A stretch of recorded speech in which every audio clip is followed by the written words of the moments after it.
Okay. Good morning, good afternoon, and good evening to all our viewers all over the world. Thank you for tuning in to our show. Thank you for joining us for South Sudan Women Intellectuals Forum. Today, we are happy to host a very, very important guest who happens to be also a member of our team at South Sudan Women Intellectuals. We have as our guest today Right Honorable Ayen Mijuk Kir, the newly appointed Deputy Speaker for the South Sudan Council of States. Before I move forward with starting our topic for today, which is to do on women in the legislature, I would like to give a brief background about who Right Honorable Ayen Mijuk is. Ayan Mejo graduated from the University of Juba with a Bachelor's of Science honors degree from the College of Education, specializing in biology and chemistry. Currently, she is enrolled for her master's degree program in environmental management at University of Juba School of Natural Resources and Environmental Studies. Ayen Mijuk served part-time as a teaching assistant at the University of Juba from 2004 to 2007. She worked for the government of Sudan in the Ministry of Animal Resources and Fisheries from 2007 to 2011. In 2011, she was nominated to the South Sudan Council of States.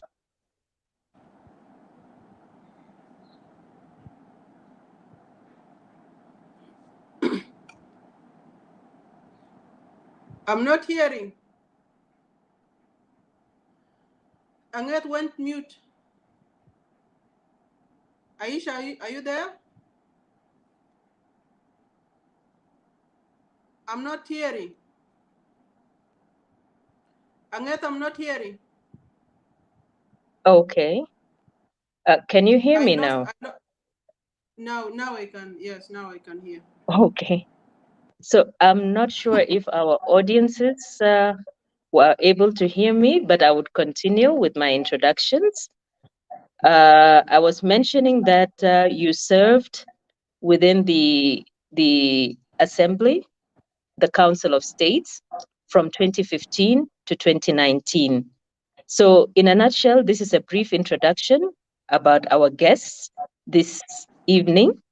And before we go into our interview, I would just like to welcome you, Right Honorable Ayan Mijuk Kir. I would also like to congratulate you on behalf of South Sudan Women Intellectuals for this huge role that you have been assigned, the task that you have been formally assigned to undertake on our behalf. Right Honorable Ayan Mijuk, you're most welcome. Thank you so much, Anget, and I really appreciate having just inviting me to be part of the discussion for today, to be interviewed by the South Sudan Women Intellectuals Forum. I equally want to appreciate you, Anget, Aisha from the background there, for establishing this forum. And I've been a member, and I'm following also all the activities, the interviews we are doing with women, the petitions that have been raised by the forums, and the recent peace award that was, I think that was the first of its kind, organized by a big congregation of women, where we recognize efforts of women, not only at the national or state level, but even at the grassroots level. We had the Unsung Heroes Award. I think this was a kind of unique recognition. And I remember our elder, Sultan Ajok, actually is she's sending her gratitude, and she was saying this is, I think this is the only recognition through her life that she got, and she was really very excited. I was recently in Ruweng, and she was really very happy, telling me, say to my daughters, thank you so much just for remembering me at the far distance where she is.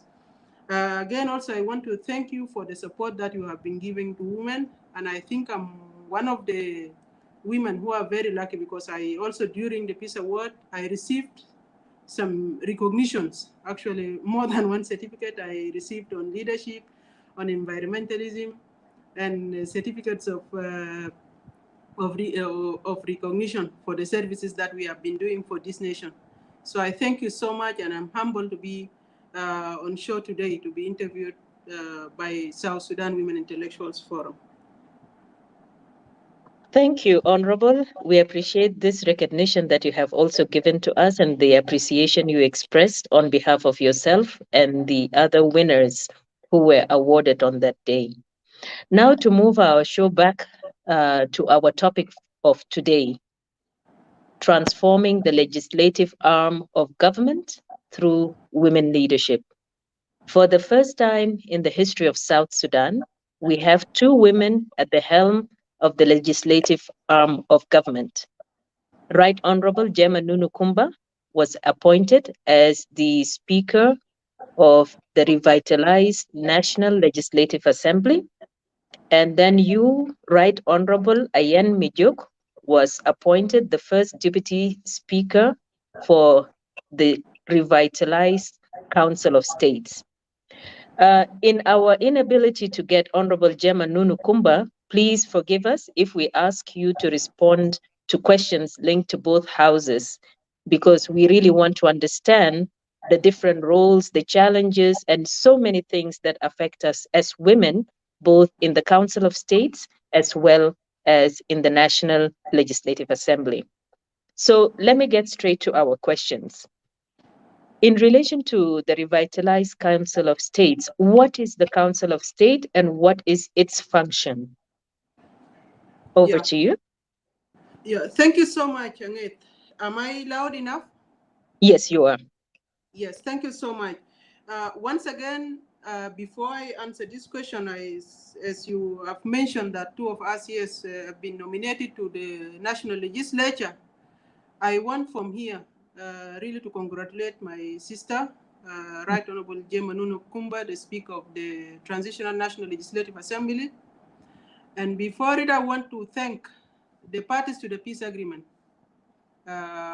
for accepting and honoring also the peace agreement, because the peace agreement is also many provisions are talking about women participation in the peace building and the nation building process.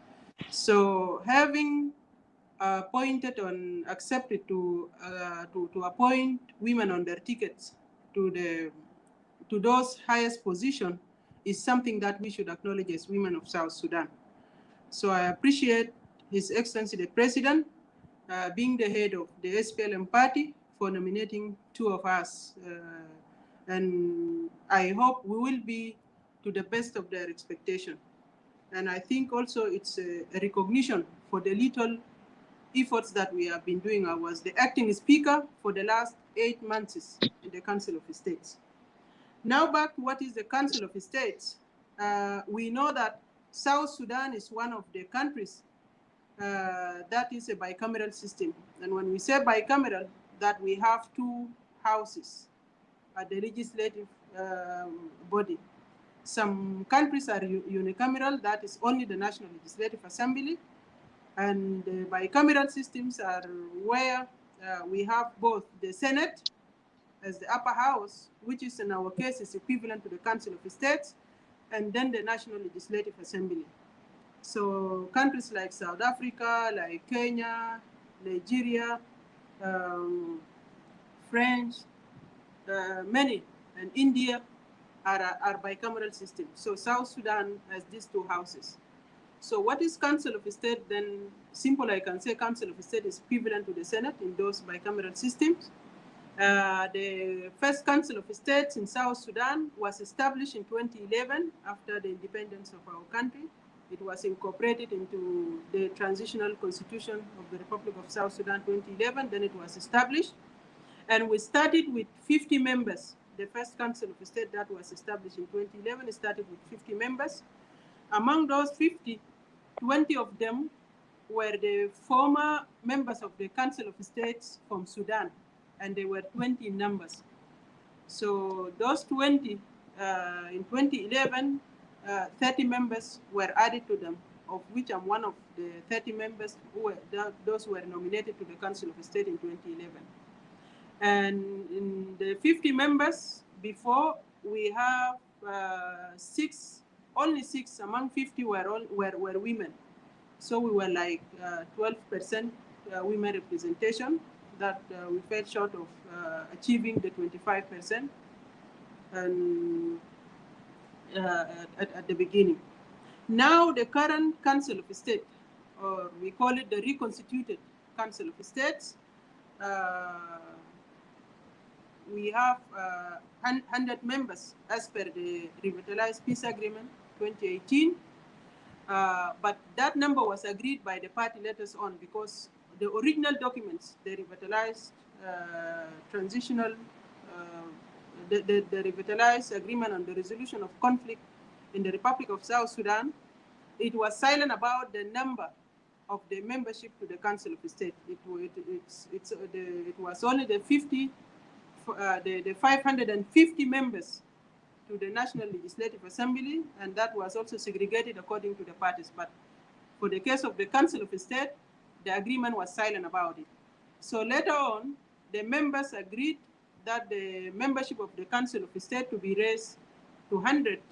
And I think also we have part of it, because we submitted to the parties a written proposal telling them, since the agreement had increased the number of the leadership position to 2, and then before we had 14, because we had 7 specialized committees plus 7 deputies, then this means that most of the membership will be in the executive of the Council of State, which will make it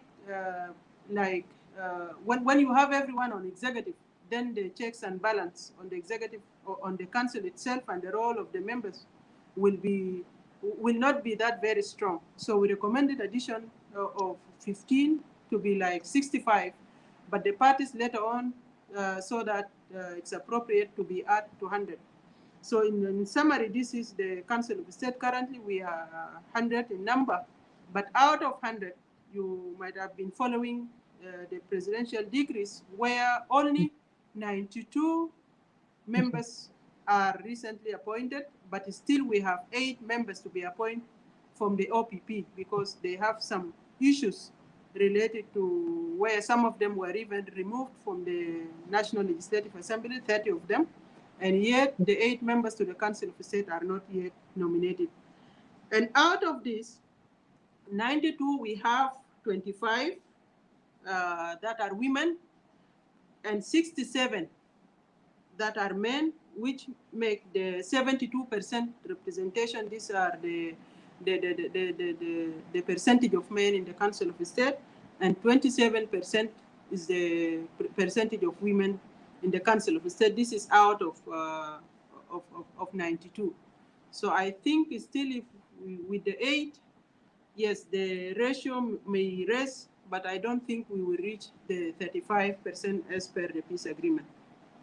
Yeah, this is simple what I can say about the Council of States, but it complements together with the National Legislative Assembly when they form the national legislature, and like the Congress in other countries, and they have joint sittings, like address of the president is discussed by the 2 houses, issues to do with the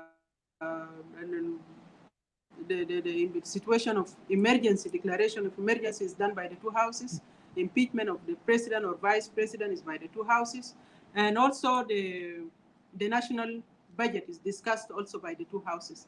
So in summary, this is the Council of State, but it's also, it has also her individual mandate, apart from the joint mandate with the National Assembly, like we do as we are still at the era of the decentralized system of governance. So we do legislation on issues related to the system of governance. That is now the decentralized system. But later on, when we move to the federal system, then the Council of State will be focusing also on doing legislation on issues related to the federal system of governance.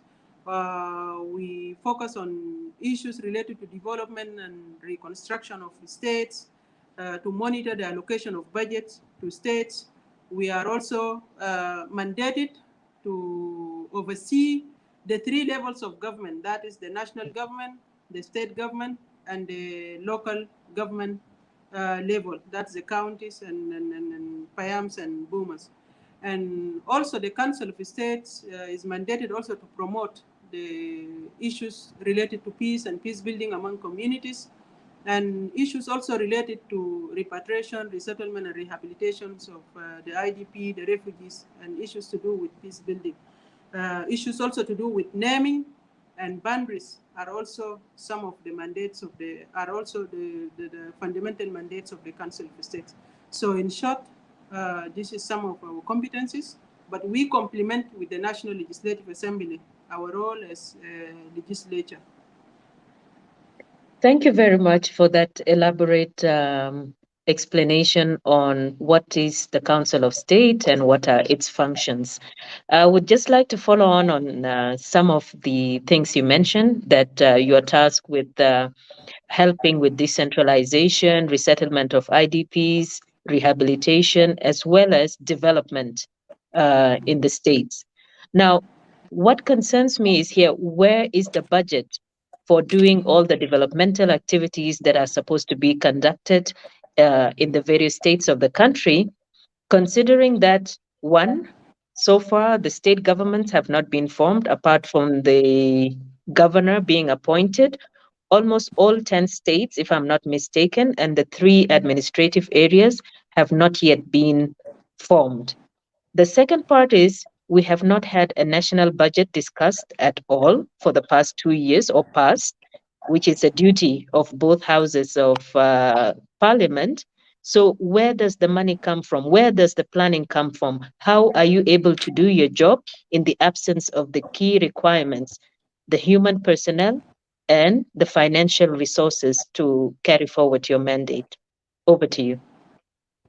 Yeah, thank you so much, Angeth. I think this is a very important question because it's true, as you mentioned, that the country has been functioning for the last 2 years without a budget approved by the legislature, by the 2 houses, as the practice by law. But still, I don't think you can see that still the government is releasing some funds, whether to the states or to the national expending agencies, such as the ministries and all this. Yeah, despite some discrepancies where we have, yes, some months people are not receiving their salaries, but still the Ministry of Finance is releasing funds. Yes. So where is the budget? I think according to Article 90 of the 90 and sub-article 3 of the transitional constitution of the Republic of Sudan, is if I'm allowed to read it, it's about that the government can still, in case the budget is not passed by the legislature, the government can continue to fund the activities and the programs. So it reads, where the procedures of adopting the general budget and the appropriation bill is delayed beyond the beginning of the financial year, expenditure shall continue. So even without budget approved, expenditure shall continue. Pending adoption of the general budget in accordance with the estimate approved for the previous year, as if the same has been appropriated by law for the new year. So we have been seeing the Council of Ministers for the last 2 years talking about discussing budget and even approve it at the level of the Council of Ministers. So I think it's according to this article, Article 90, sub-article 3, this is where the government can continue also to pay expenditure to the expending agencies, even if the budget is not approved by the parliament. But as a lawmaker, I think is a practice that we should not encourage as legislature. They are supposed to be, if there are serious conditions, it's okay. maybe for 1 year, but it should not continue 2 to 3 until it may become a habit, because also the role of the legislature is very important, not only to approve, but during all the phases of budget, yes, the phases of budget, or the financial the financial process, or the budget process. You have where there is planning for the budget, you have where the budget is approved by the parliament, and you have the execution of budget, and then you have the evaluation. These are the 4 phases. So I think it's not, we as lawmakers, we should not encourage this practice to continue, where now even the situation is worsened when to my own view, because having the clusters, the clusters established by the peace agreement. We have the governance clusters, we have the service cluster, there is a cluster on infrastructure and cluster for gender. You can see those clusters, their role was to coordinate among the line ministries related to their area of focus. But you can see at some point they tend to be like mini parliaments, where they see, they can discuss, they approve, and then they start implementing the budget. So I think it is very important now, as we have the parliament reconstituted, then now the parliament should take its place in monitoring and in discussing and approving the budget, where they can even change and decide on best way of allocating budget. Because the practice also we have is that we have the budget come from the Ministry of Finance, a sealed budget, but still also the parliament can have a say on it. And again, also, I think that having a reconstituted parliament now will not give any room for the excuses that we have been hearing, that the budget is not presented to the parliament because it's not a reconstituted legislature. And I've been saying, well, if it is not reconstituted, but it was the same parliament that has incorporated the peace agreement into the constitution, and it is the same legislature where if there are loans, they are presented to them. So I think that was not, to me, I was not convinced by the finance or the executive always saying that the budget is not presented because the parliament is not reconstituted. But we understand the challenges that they have been going through, because we are part of them. But now, since the parliament is reconstituted, so I think now the procedures for budget allocation should be now done in a proper way. Thank you so much. Thank you. Thank you for addressing my question on the budget. The second one that I would like to draw your attention on is on the human resource. Currently, we have the national government fully reconstituted. We have the president, the 5 VPs, we have the ministers in place, and now both houses of parliament in place. However, as the deputy speaker for the Council of States, the situation is unfortunately not the same for the states. We do not have the people on ground currently appointed to carry out their functions. So what is your take on the fact that the state governments are yet to be fully constituted? We have only governors, no parliaments, no ministers, and so on. Over to you. Yeah, thank you so much.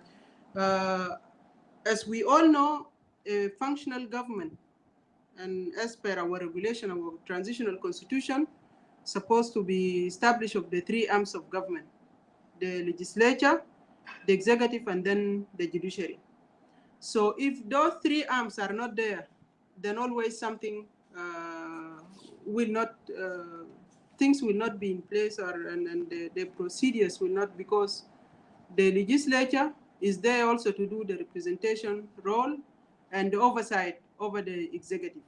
So in absence of the legislative body, you will see that the executive can overstep her mandate. So it's always in need of someone also to monitor and to direct and guide and provide also the regulations for her to function.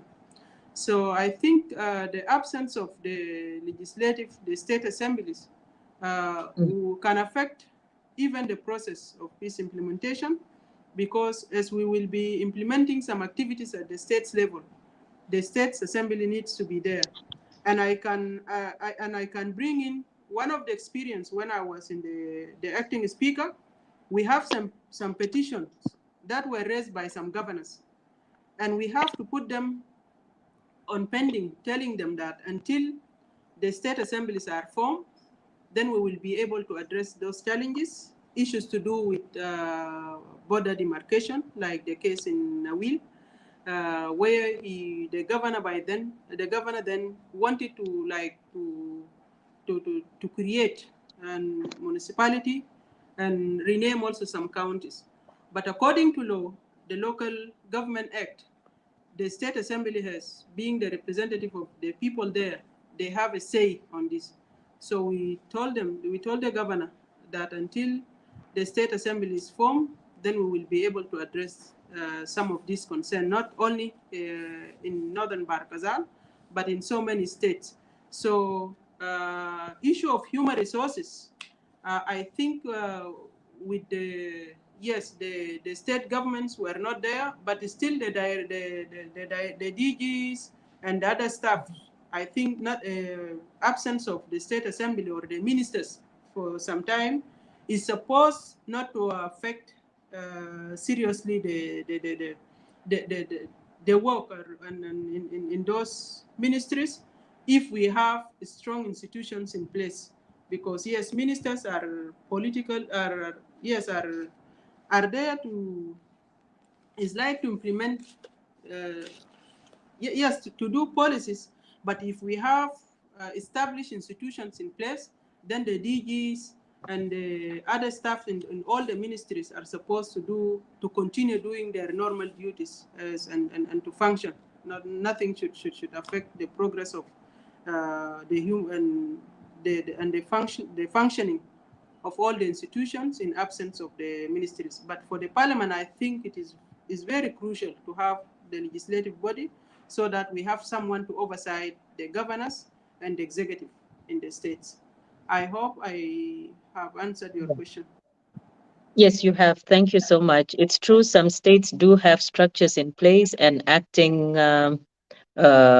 ministers, and some even have ministers, but we are praying that at least the full formed state governments would come into being very soon.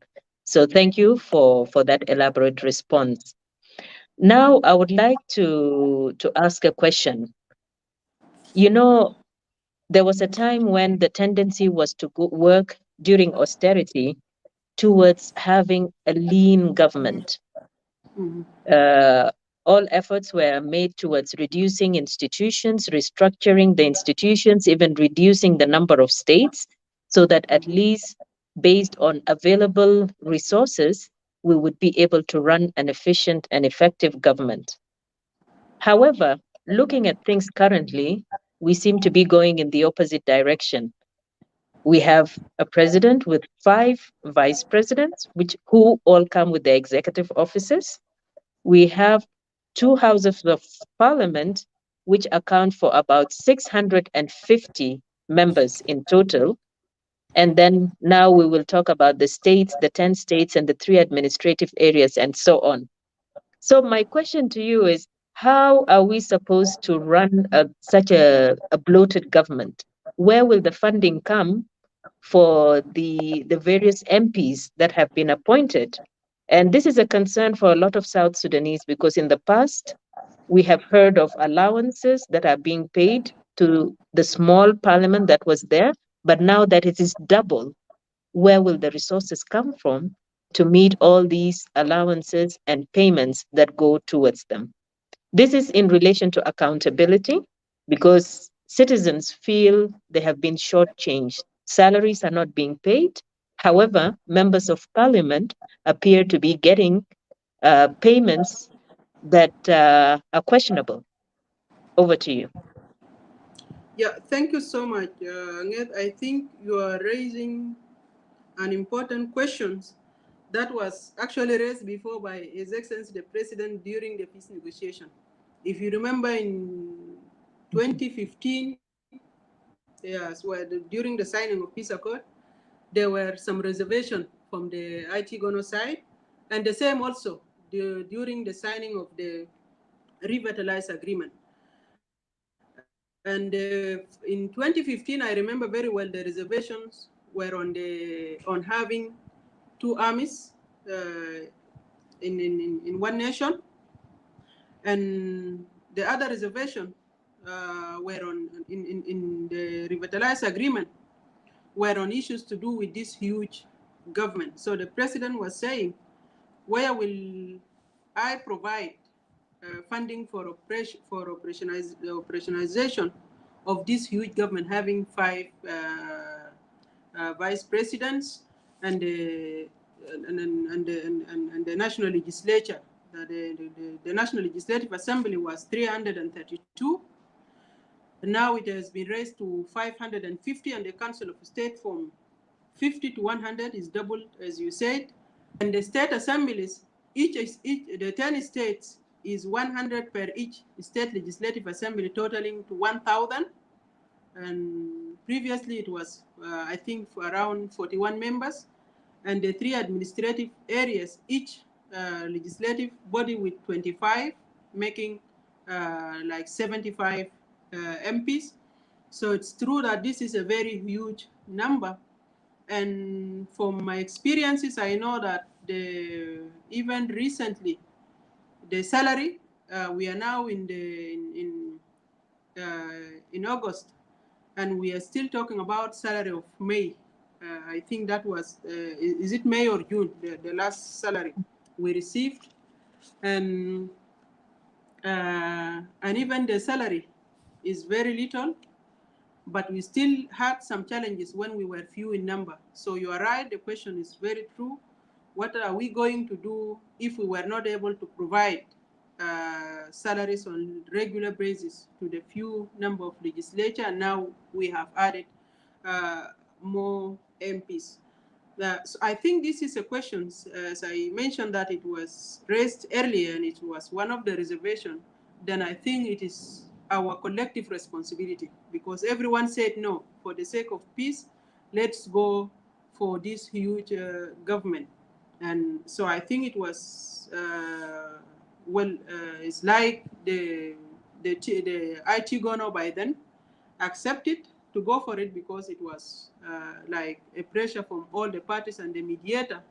Then in my own opinion, I think now we should be coming up with the collective also responsibility, because, well, people thought that it will be, if we accommodated everyone, then we will, it's like we have to please everyone. And to me, I think it's a challenge also, because if we are seriously going for building this nation, then we were supposed to go for a lean government in order to reduce the operation.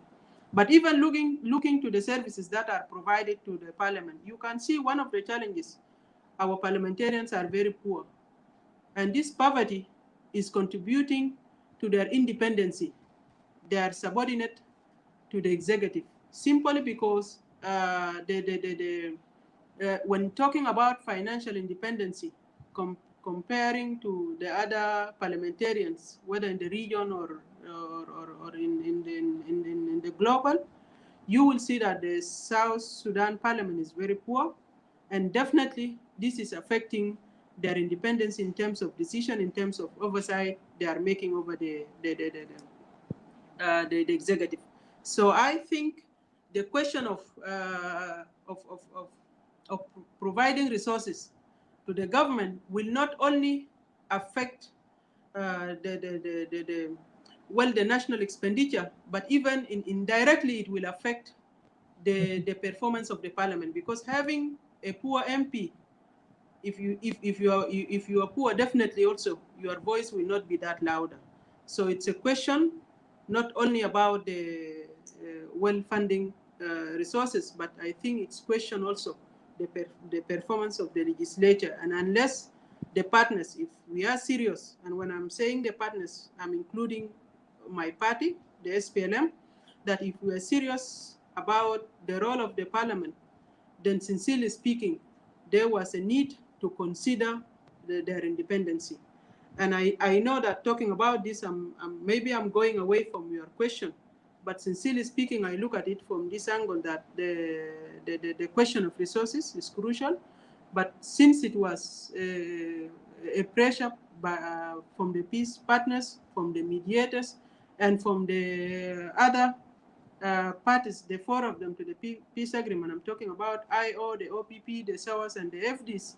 If everyone was seeing that it is okay to have a huge government, then now I think it's a collective responsibility for us also to see what can we do, because we cannot only focus on paying salaries or paying privileges and then we are not doing any development. Then I think even the conflict, for those who think that it was for reform, then it will be for nothing at all, because what will we do if we are not able to do some developmental projects, and if we will not be able even to provide at least a salary that will make our citizens to live in dignity and to be able also to at least to provide the basic needs for their life. You can see our salary now, it's nothing at all compared to the needs of the markets and the hospitality and everything.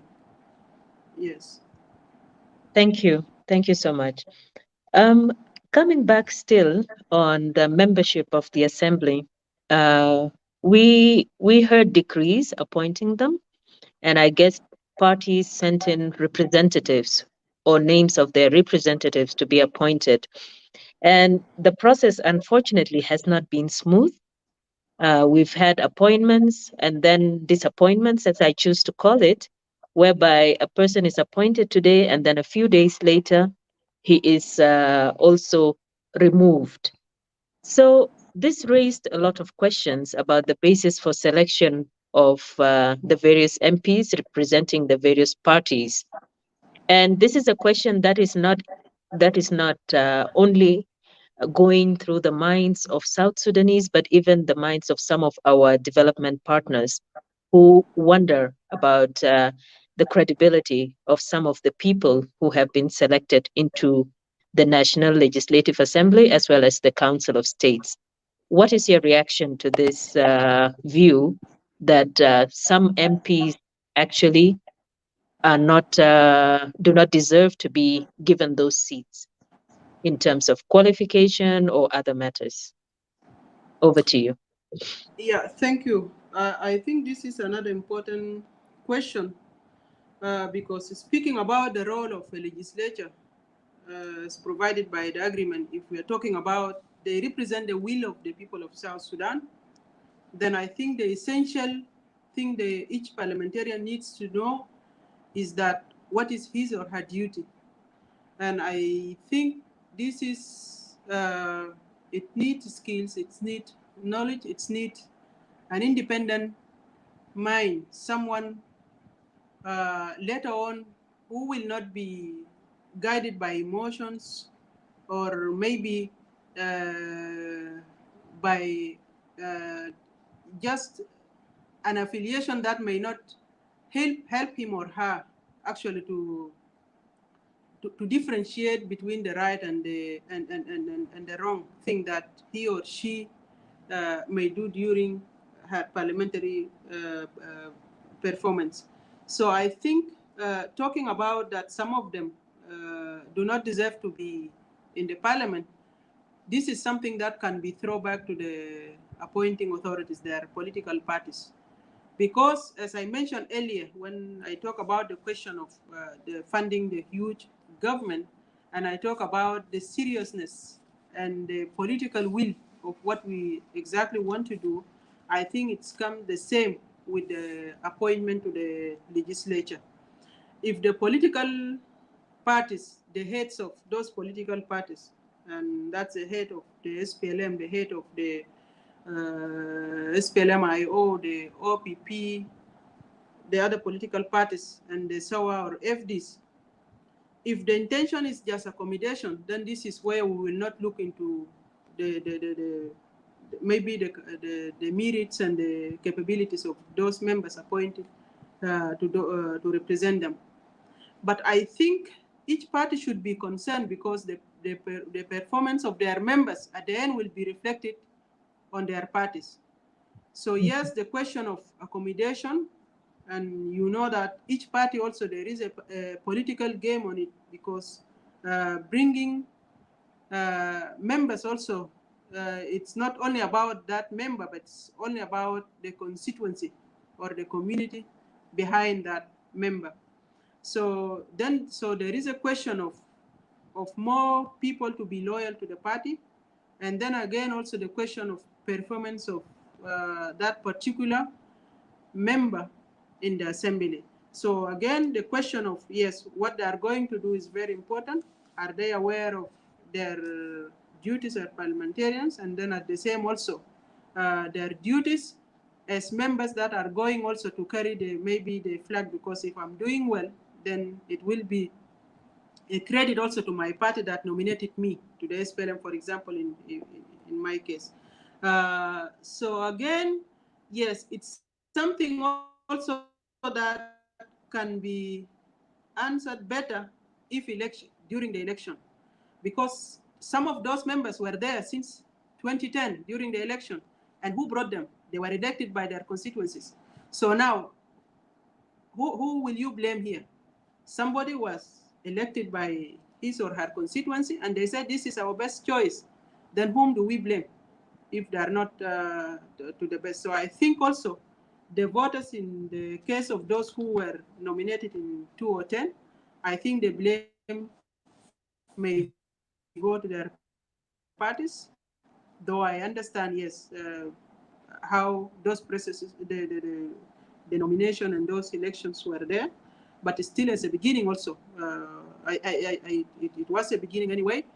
But again, now during the peace agreement, the blame definitely will go to the parties, because no one has the right to tell that party, no, this member is not qualified to be in parliament. I think it's the decision, and the president has to, yes, has to respect the decisions of the individual parties and their nomination. So I think the issue also again will go to the political parties, that they are, if they are serious, or if they have and honestly the will that the parliament to be effective, then the members they are nominating also are supposed to be those who know their duties and the challenges that they are going to face in the parliament. Yeah, thank you. Thank you. In as much as I agree with you on that, I think it would be appropriate for there to be a set minimum criteria for acceptance of members into both houses of parliament. But I guess these are things that the election will definitely determine when it's time now for people to vote, and when we have a constitution, a permanent constitution in place to govern the activities of the legislative arm of government. Now, coming back to the issue of elections, uh, the end of the revitalized uh, transitional period is supposed to be culminated with the holding of elections.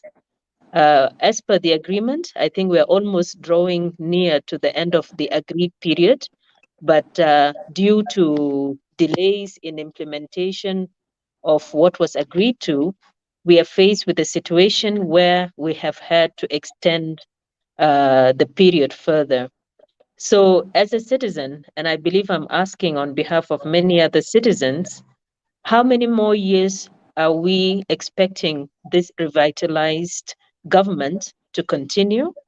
And when can we expect to vote? For some of us, we voted only for the referendum and we have never voted since. So, when do we get that opportunity to usher in an elected government?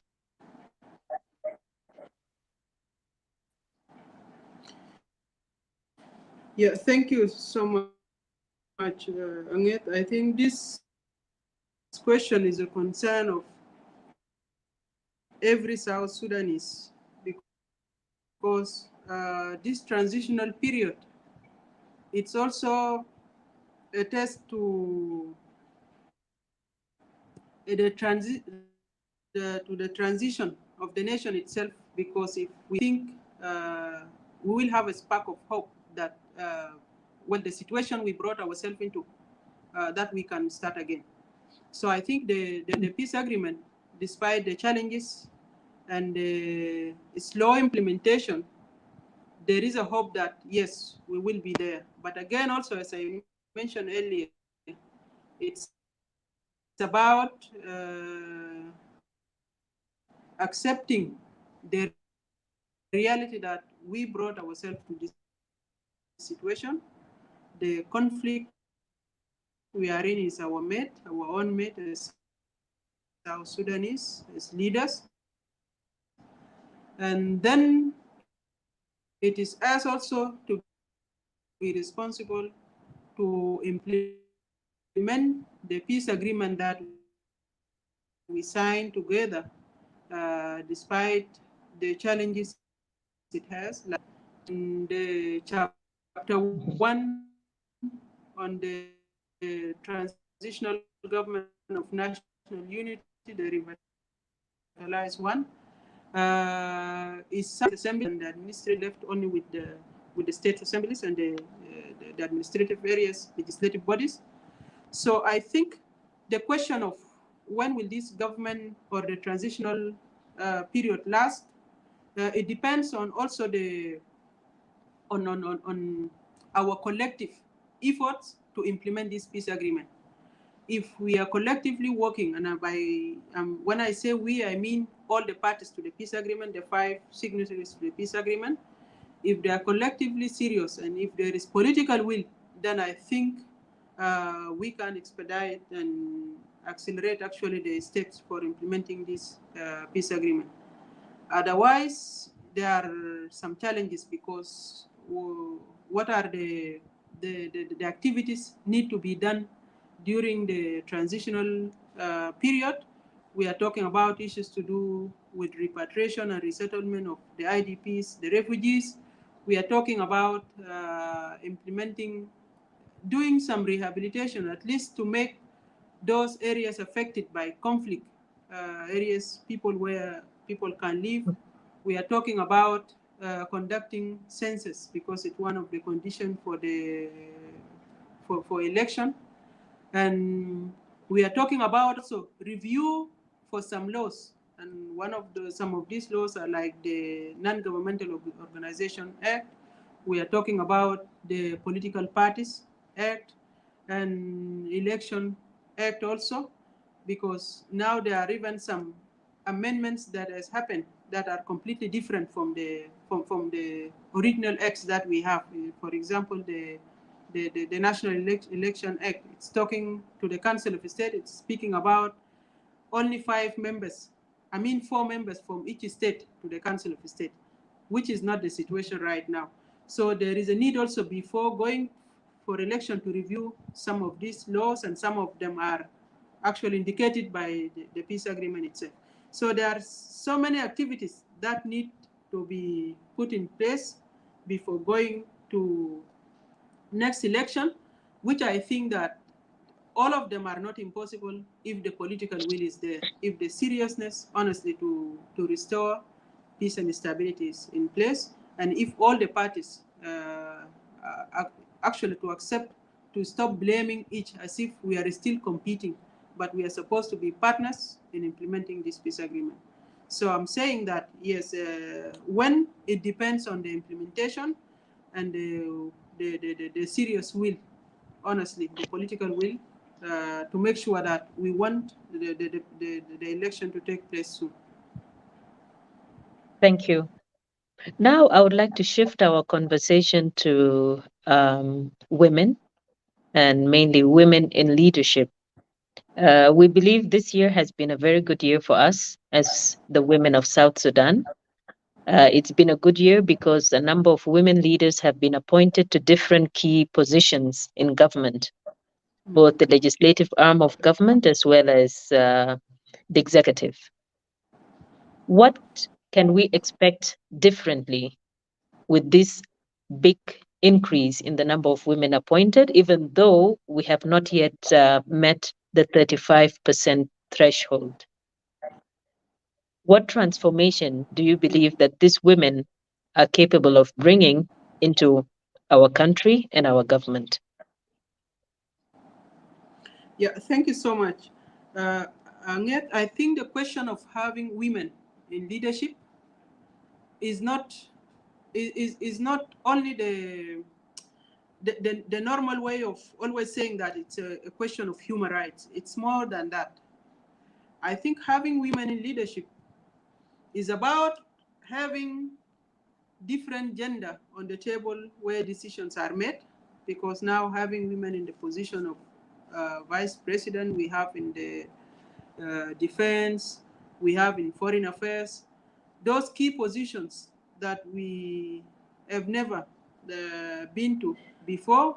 I think it's a very positive addition to the way decisions are going to be made in the Republic of South Sudan.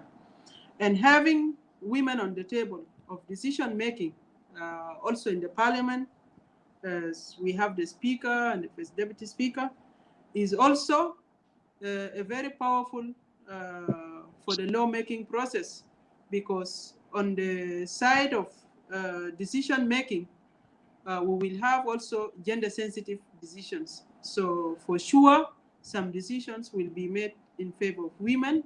Yes, without women, I'm not saying that our men were not going to do it, but it might have taken long for them to go for it.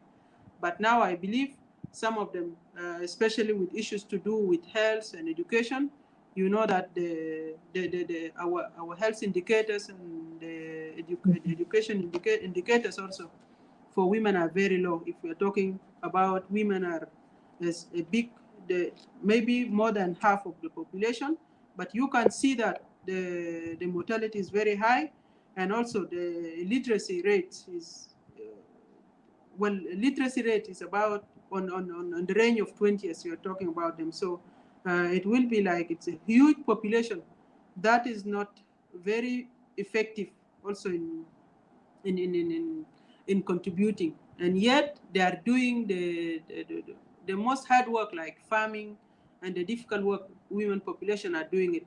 So having women in decision making will add very positive value to the way decisions are made, and in the parliament also it will enhance the laws that are that should impact also on the life of that big population.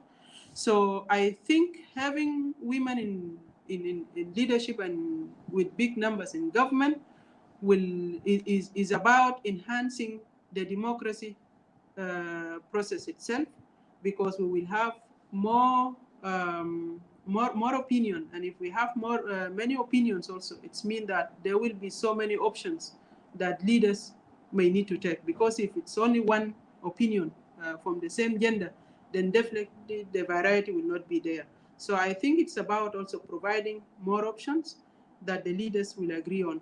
And from the studies and the researches, we can see that the countries where the parliaments are dominated, or maybe having more women, you can see that the budget allocations and the laws also, they always women push for service, and instead of pushing or allocating budget for security and issues that are not will not really impact very better in the life of our ordinary people. So I think from the experiences of other nations, and in Africa we have the example of Rwanda, that we are seeing a very progressing country that all Africans are proud of. I think it's because having women dominating the parliament, so that they opt also to push for service.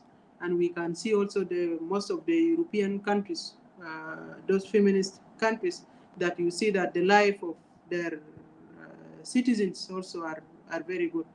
So I think even the trend now, if you're coming also to the rating and ranking of the nation in terms of the human rights, the respect to it, you will see that most of the feminist countries also are very peaceful, and their citizens also are living good. I'm not saying men are bad, but I'm saying we need all of us on the decision table, so that also we have various ideas, and they look also they look at the issues from different angles also.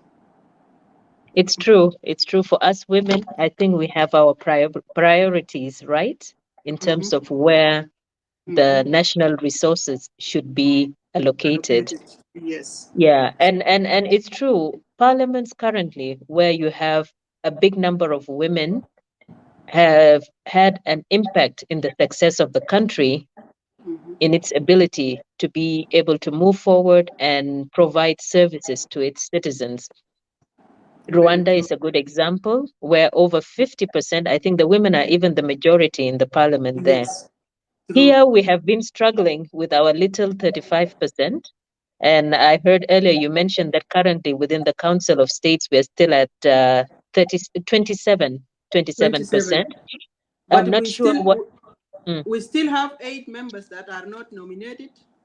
yes, And yes, so I hope that it may change the figure from 27 to something. But the National we hope Assembly is so. around the National Assembly is around 32, Okay, which okay. is not So I bad. think, And yeah, yeah, I yeah. think the gap can be bridged quite easily, but it would be good to know what are you going to do to promote our agenda as women in South Sudan? What are the programs that you have in mind in order to promote women agenda in our country? Mhm, mhm. That is very true. Yes, as women, and I've been saying that we may be now celebrating that we are nominated to the higher positions. We are many in the parliament.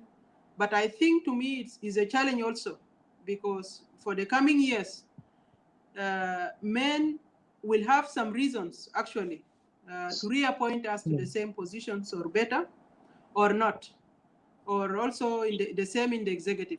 So I think it's a challenge to the few of us who maybe because of the trust from their parties, they were nominated to those positions. I think is not is yes, we are grateful, but we are challenged also to prove to them and to the people that we equally can do good or better even than our countermen. And we should be also focused and to consider that we are not there also to work alone, but to work together with men, as if when they are in those positions, we coordinate with them and to consider them that we are not competing, but we are working also for the welfare of the people.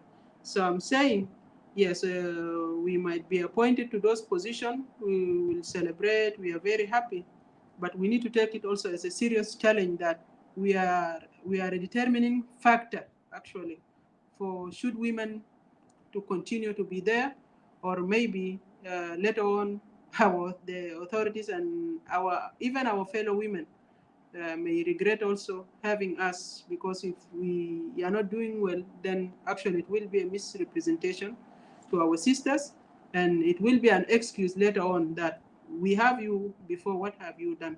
So to me, I take it as a serious challenge that we are determining actually the future of having more women appointing to the same or even better position, based depending on the performance and or what we are doing right now. And this Thank mean you. also Yes. and it's mean also a continual support from women in terms of encouraging or advising ourselves also to continue doing the same thing, because if women, it was because of their advocacy, then also I think it is their mandate also to continue supporting and giving them the right support. And when I'm saying the right support, it's not about saying yes, you have done good, but even challenging them if things are not in place. Anget, you are muted. Hello? Anget, you are muted.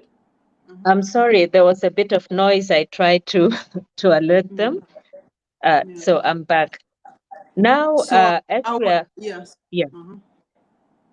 No, yes, sorry. I was saying it is a collective responsibility, since we did a collective advocacy and we reach a status where we have women in those positions. Then again, it will continue to be a collective responsibility to continue advising and correcting ourselves, not only to celebrate the appointments, but I think to continue also figuring out our mistakes, because definitely if we are doing something, then mistakes will be there. And we wish to have the same people, men and women, also to continue telling us this is good and this is wrong.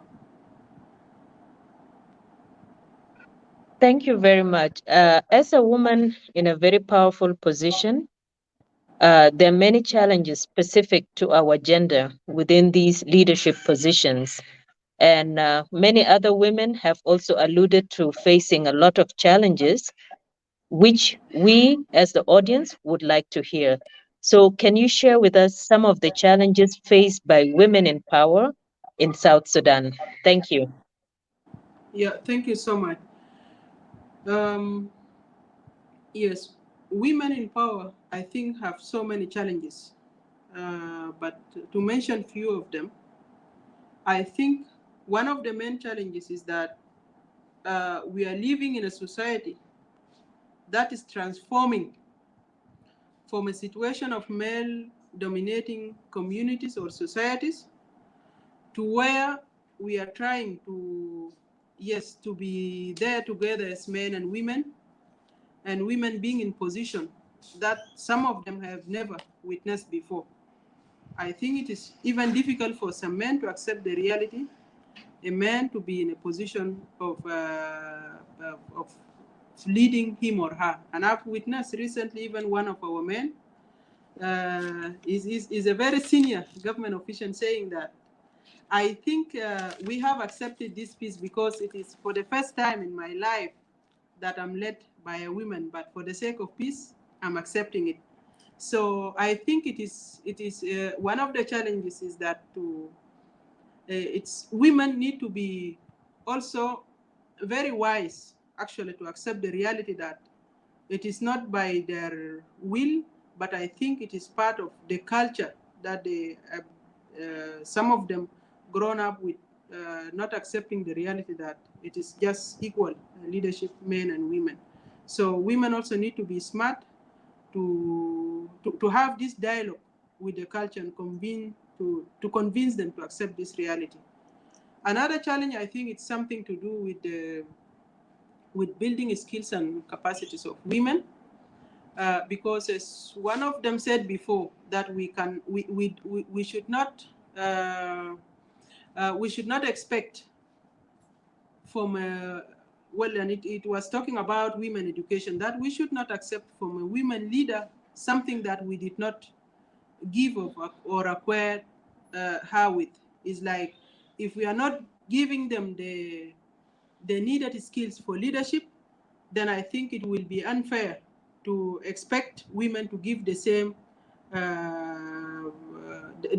like men. So here, when talking about this building skills and capacity, I think talking about the accessibility to education, just like her brothers and sisters when they are sent to school. So it is very important we make sure that women also, leaders from the very beginning, are educated and are given the same opportunities like men so they can deliver the same.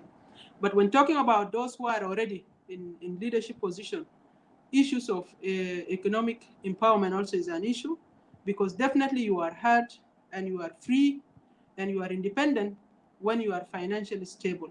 And I think most of our women, compared to men, do not have the resources, do not have even the access maybe to just to be independent, or I think maybe because men also are can have also access to shortcut also to resources. I'm not saying let women have those shortcuts, because in most cases they are not they are not legal. But I think by all means, if we are talking about having more women in leadership, more women to be heard, more women to be in decisions making positions, then I think there is a serious need for us as women leaders to think about this question of women economic empowerment. they need to have resources. So even later on, when you are talking about election is about finance also, because without resources, I believe you cannot go for election. And also implementing some of the activities that will make you somebody that the constituency question of mentorship and coaching. I think it is very crucial to those who are maybe upcoming leaders. And for some of us, we got ourselves in leadership, but still also, I think our generation, or my generation in particular, was somehow better than maybe those who were the pioneers, because they just started, found themselves in leading position. But for some of us, like myself, I was lucky to have some mentors also. So I think this question of mentorship and coaching, and I have many of them whom I'm very proud. Some of them are there, some of them departed award, like Honorable Priscilla Nyanyang. She's not here among us today. May her soul rest in peace. And many of them, Prof. Pauline, and some institutions like the National Transformational Leadership Institutes. Since I came to the parliament, we have been receiving some those training and capacity building on issues of leadership, because it's a dynamic thing. You may think that you are okay, but there is a need always for this continuous training.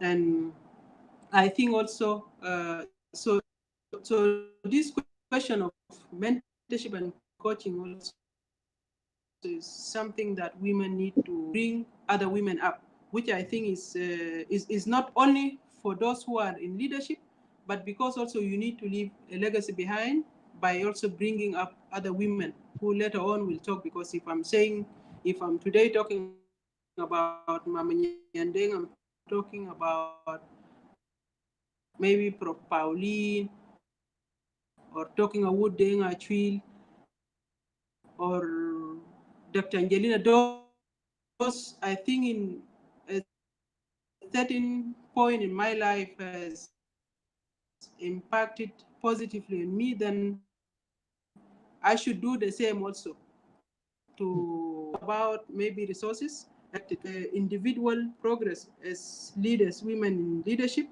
because we also do other unpaid job. We have families that we need to balance between them and the duties we are doing. And at the same time, so when you are doing your official duties, and at the same time you have your family, you need also to continue developing yourself as an individual leader who's supposed not every year to be the same. Every year is supposed to be better than the previous year. So it's about also reading, it's about reaching out to other experiences, which also need time. So I think the question of balancing this individual progress and doing the national duties and the family duties is one of the challenges that definitely I think women are supposed to be recognized for doing these huge duties, because men might have so many duties, but still they cannot be compared to the duties women are doing. So there are so many challenges that I think some of them will be of our responsibilities, that to make sure that even the national budget is to address some of the challenges women face, not only as leaders, but even in the various yes, in the various sectors of life. Thank you. Thank you so much for that elaborate response. Um, Personally, I came to know about you as an activist. You have spoken a lot and brought the plight of the people of Ruweng from where you hail into the spotlight. And to me, that is a very noble initiative that you took upon yourself to educate people about the problems brought about by the environmental degradation that is happening in Ruweng and other oil producing parts of our country. I would like to give you an opportunity to tell us more. What is going on and what can we do to support this fight this problem? Yeah, thank you so much, Angit. And my people have been asking me now, since you are appointed as in the leadership position, are you going to silence?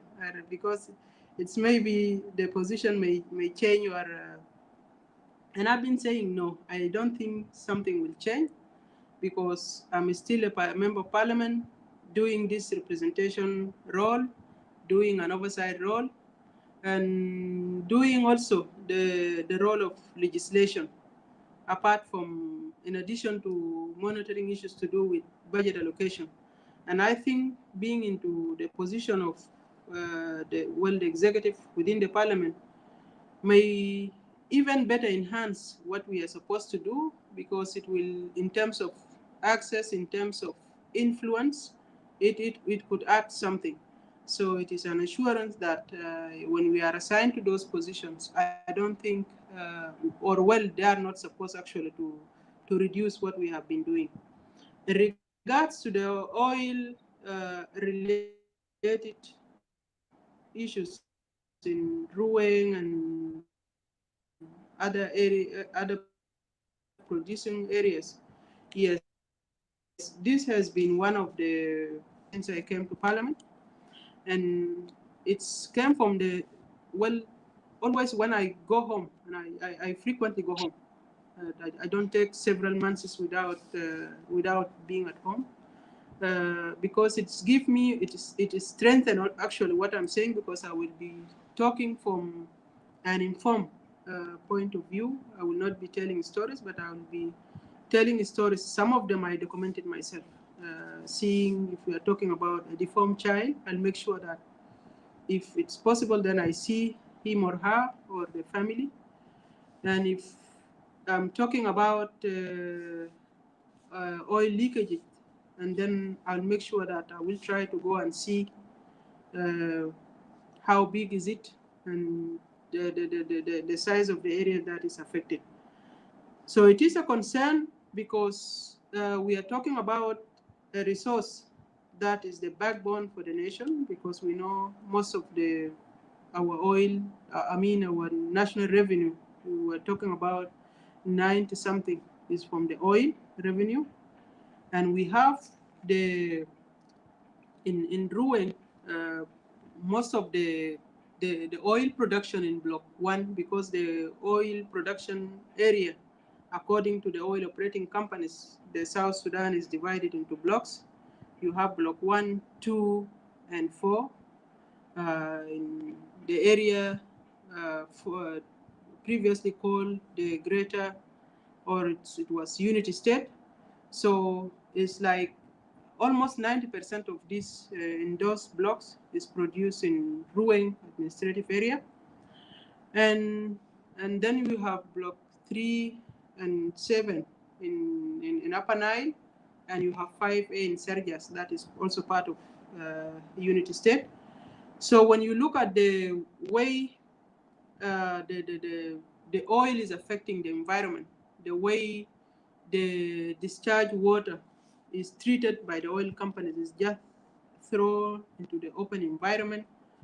When you see the oil facilities are leaking, and when you see even the impact of oil itself, if you can see, people are, we are driving good cars, we are living very nice here in Juba and abroad. But when you go to those locations where people are living, it is really devastating, seeing that the areas where the oil is extracted, people don't have even the minimum, honestly, for somebody to live, to call him or her a citizen, leave alone just a night. And yet, these are the very same reasons we fought to have an independent South Sudan. So I'm saying, I think those were some of the reasons. Actually, the first time I was nominated to the parliament was in 2005. But for some, it was decreed, but for some reasons I did not come. Then I joined in 2011. So I think the people, because we were doing also those activities as advocating and speaking to the people, and I think on that background, my people decided to send me to the parliament since 2005. So I think it's a challenge, honestly, and that's why we are trying to speak louder. And I've been saying, I know that even some of these malpractices, I don't think the leadership, like, if the president himself is aware about this thing, and that's why I'm always saying, no, we have to speak up until a response will come somewhere. And I'm happy out of this. Yes, we raised motions summoning the ministers of petroleum over those leakages, over the environmental degradation.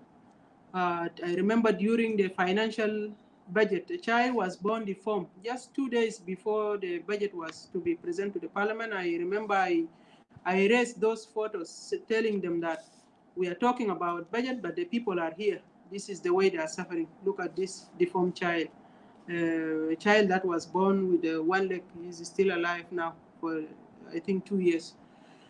So these are the stories. Some of them are very sad, because even some families are not even reporting some of these cases. You will see that a child is born with the eye, and you know, our culture also, people feel ashamed of having a child born deformed. Formerly, they used to take him or her to the forest and throw him there, but nowadays they will just in silence bury him or her. This is apart from the miscarriages. That is, there is significant rates of abortions, and I know that from the records having in Pariang Hospital alone, these are the few numbers who were able to reach the hospital. You can see that the percentage is high and is growing every year. You can see that from the records, those, because the villages are very far, not everyone is able to reach to the hospital. So you can tell from all these things that, yes, there is a serious situation that a solution must come out. And I'm happy because we kept talking until we have seen the leadership responded. And this process of environmental audit, although it is, I think it is taking also very slow, because I don't think a process of bidding alone can take 7 months, because it was early this year. It was early this year when they were talking about the companies to be awarded well, I think the contract to go for audit, but now it's taking forever. And I'm happy also another issue on the same oil impact on the people was about the resources, where the revenue, where because our constitution is talking about the 3 and the 5 and the 2%, the 5% that is divided into, I think according to Article 178, if I'm not mistaken, that 3% goes to the oil producing communities and 2% to the states. So I think from our being in parliament and being a citizen of one of these oil producing communities and areas, I'm not seeing these amounts are being given as provided by law. And I know that the president has been giving directives several times to the ministers whenever they are appointed, go and give and release those funds, the finance and the petroleum.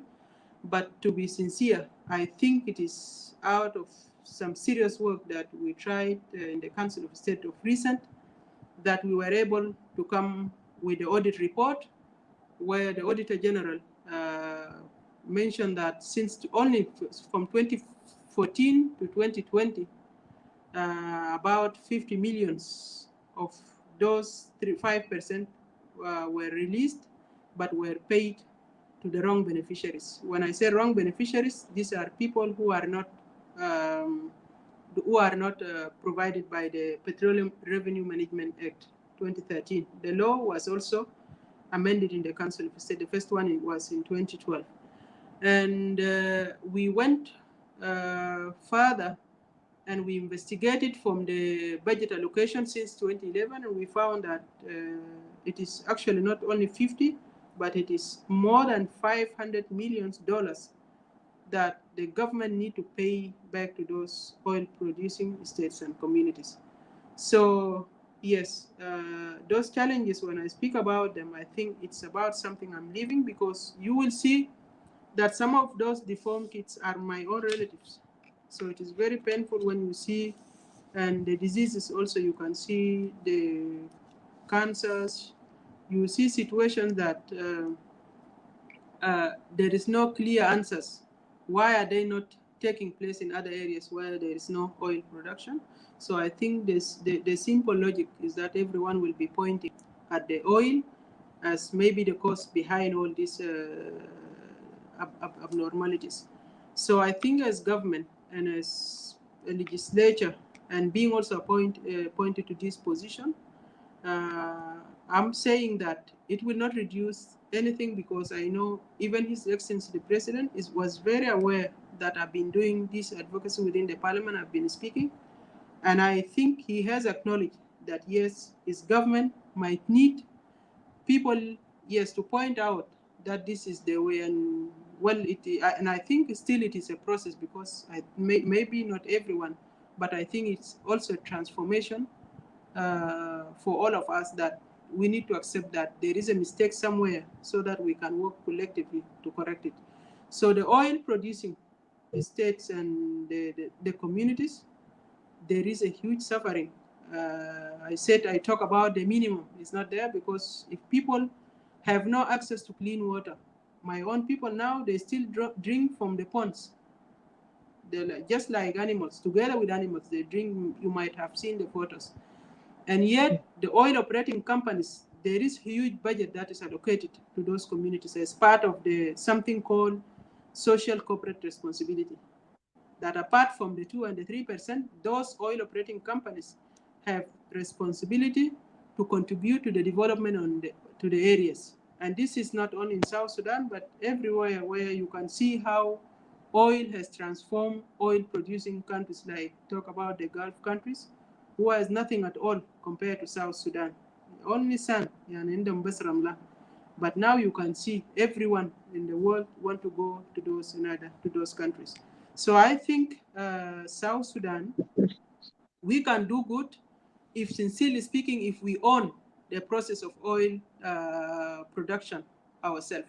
And by owning it, I mean that we are supposed to be the one telling the partners what we want to do, not them to decide the way they want to discharge the chemicals, the way they want to dispose the produced water that is mixed with the chemicals, the way they want to serve the communities. It's supposed to be as the government, and at least we have all those laws in place. We have the Petroleum Act, we have the Petroleum Revenue Management Act, we have every good law, but it's only lacking the aspect of implementation. That I think also the situation that we have been in, the situation of conflict, made the government to have other priorities, not to focus on actual implementation and monitoring those companies. But I think now it's the high time for South Sudan, for its government, to take charge of its affairs, including the oil industry, because after just few years, according to the projection, this oil definitely will finish, because it is a non-renewable resources, natural resources. But the people will also be depleted, in the environment, if something is not done right now. And I think the effect also will go for maybe forever if we are not serious actually to address it, because environmental degradation and its issue, something can be addressed by a sustainable way of managing the resources right now, so that South Sudan needs money, but we need to think also about the current generation, about also the future generation. So we need also to be focused that it's not only about us, the government right now, it's not about funding the peace process, it's not about providing resources for the nation, but it's about the generations, it's about those people who may not be even to any government position, but the little they need is to live in dignity, is to be provided only with some water, with education, with good roads, and just safety. That's all what every citizen needs. It's completely Thank you. different from what the elites, the demands of us as elites. Thank you, Right Honorable Ayan Majuk Kir, for that very passionate response to my question. I believe this is our collective responsibility because what affects one part of Ruweng does affect the rest of the country. So thank you very much for what you are doing in helping fight this menace. We have run out of time, and I would just like to give you an opportunity to give us a few concluding remarks. So please kindly um, give us a few words of wisdom and any words that can help us move forward as the women of South Sudan and also South Sudanese in general. Yeah, thank you, Sister Anget. I really appreciate this discussion, and I have the honor actually to be interviewed by the South Sudan Women Intellectuals Forum. I will continue also to remember each and every actually word for my sister. Some of them I even don't know, but I really feel the challenge before I feel happy. That why are we concerned? So it's a challenge to continue talking about the issues I read, not only Ruweng, but I know the same suffering. If I mention that I normally when I go, it's not only Ruweng, but I saw the citizens in each and every location where oil is produced. When you talk about areas of Bentiu, you talk about areas of Malut. Have gone there, and we have issued reports that we have seen. So we will continue actually to try to work together to ensure that our leadership brought us to this position, actually to bring up those issues and to ensure that the oversight role of the parliament, the independence of the parliament, and the legislative and the executive arm of government is monitored. Because if we leave them doing their work alone, honestly, they can go wild. So it was not by mistake when the law decided that there should be an oversight arm of government that should control the work of other two arms of government. And there is a need also actually for this collective responsibility in your words, as you said, because even in our case in South Sudan, you can see the talk and the discussion is always focused about on these two arms of government, the executive and the legislature, and forgetting that there is a third and a very important arm, the enforcement arm of the judiciary.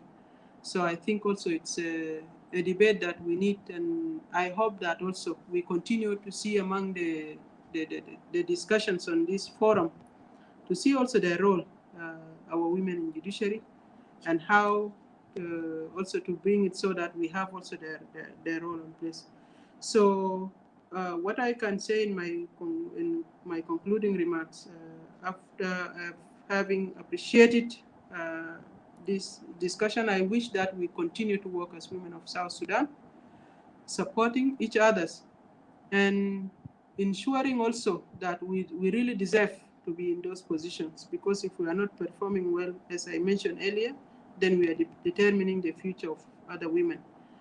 So continue, what I can say is that continue also to tell us, continue to be engaged, to reach out to us so that we are ensured, and also you continue also to be proud that we have represented you well.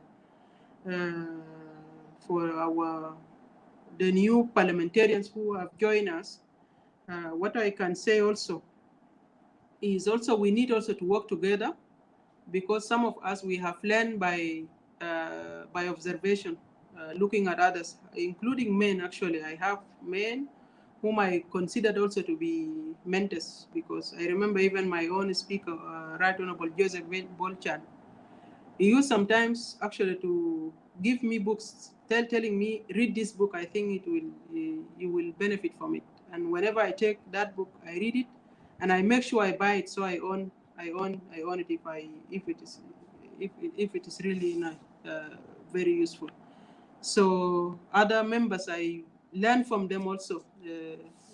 the way they raise issues in the parliament, what is supposed to be done.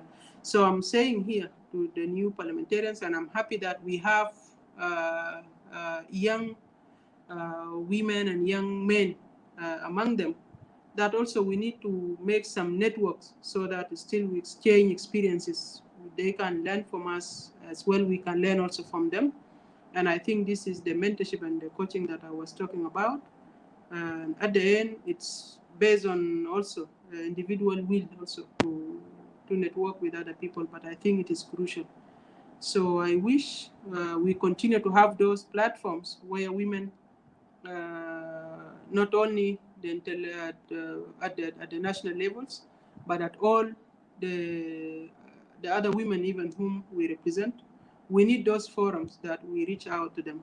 So I think the next step, the Women Intellectual Forum, I think if Aisha is listening, is that we need to think of how to engage also with the women at the level of grassroots. So we have their issues also, not only by representation, but having this direct interaction with them.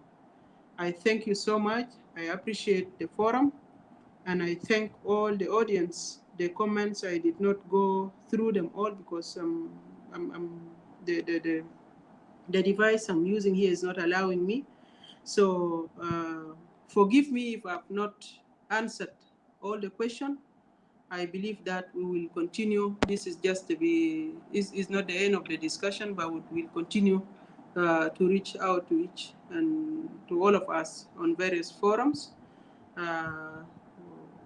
Yes, I think this is what I can say. I'm honored, and I thank you in particular, Anget. We have been communicating, so thank you so much, and I really appreciate this debate. I thank Aisha for all the wonderful job. Aisha, she's the most, we don't see her frequently, but I know that she has been doing very great to this forum. I thank you, and may God bless you all, honestly. And I know that we have a long way to go, but I have a great hope that we will be there for sure. Thank you so much. Thank you. Thank you. Thank you, Right Honorable Ayen Mijuk Kir. Calling you that has a very nice sound to it. And I'm happy to have been given the honor of hosting you this evening. This is just the beginning, I believe. It's a beginning of a new era.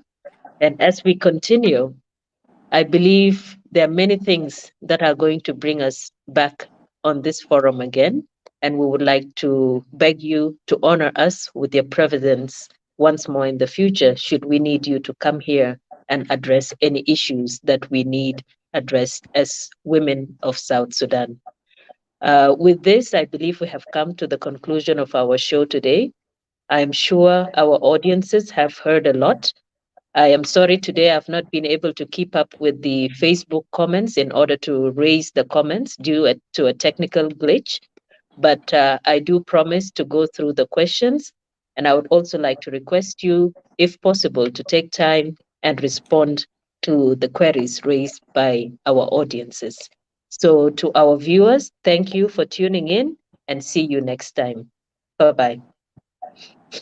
Thank you so much.